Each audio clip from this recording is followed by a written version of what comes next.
Today, the entire world is appalled by the brutal murder of Jim Foley by the terrorist group ISIL. Jim was a journalist, a son, a brother, and a friend. He reported from difficult and dangerous places, bearing witness to the lives of people a world away.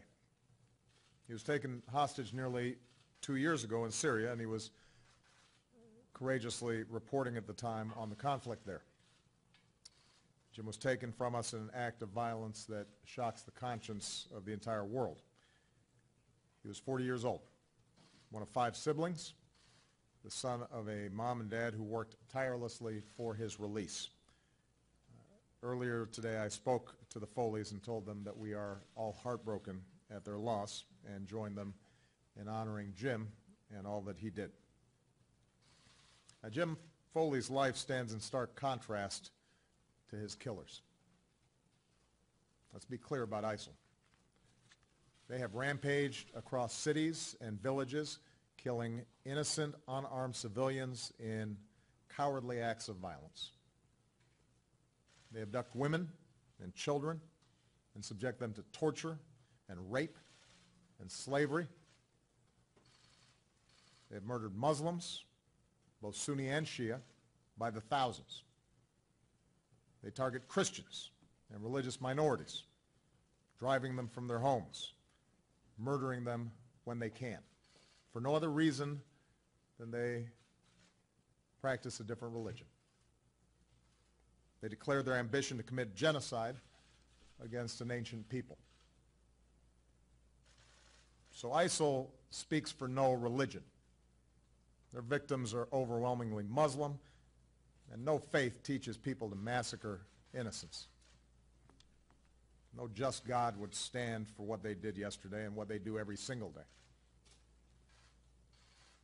ISIL has no ideology of any value to human beings.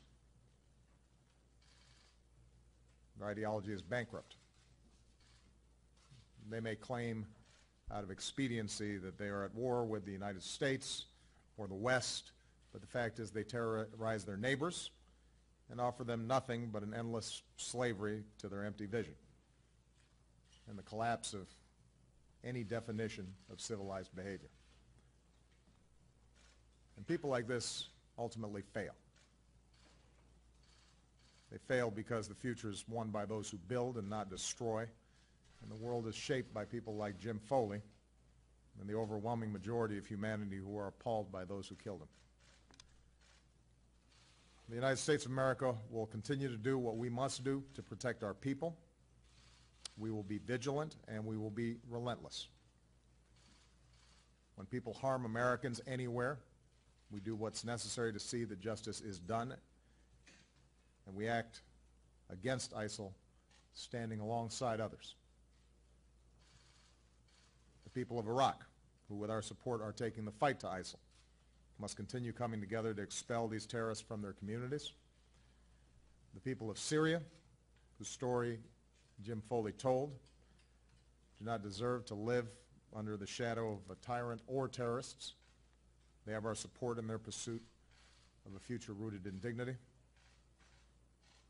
From governments and peoples across the Middle East, there has to be a common effort to extract this cancer so that it does not spread. There has to be a clear rejection of these kind of nihilistic ideologies. One thing we can all agree on is that a group like ISIL has no place in the 21st century.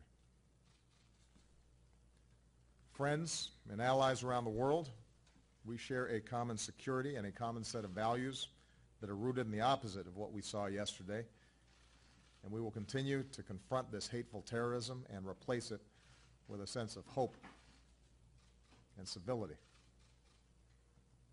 And that's what Jim Foley stood for.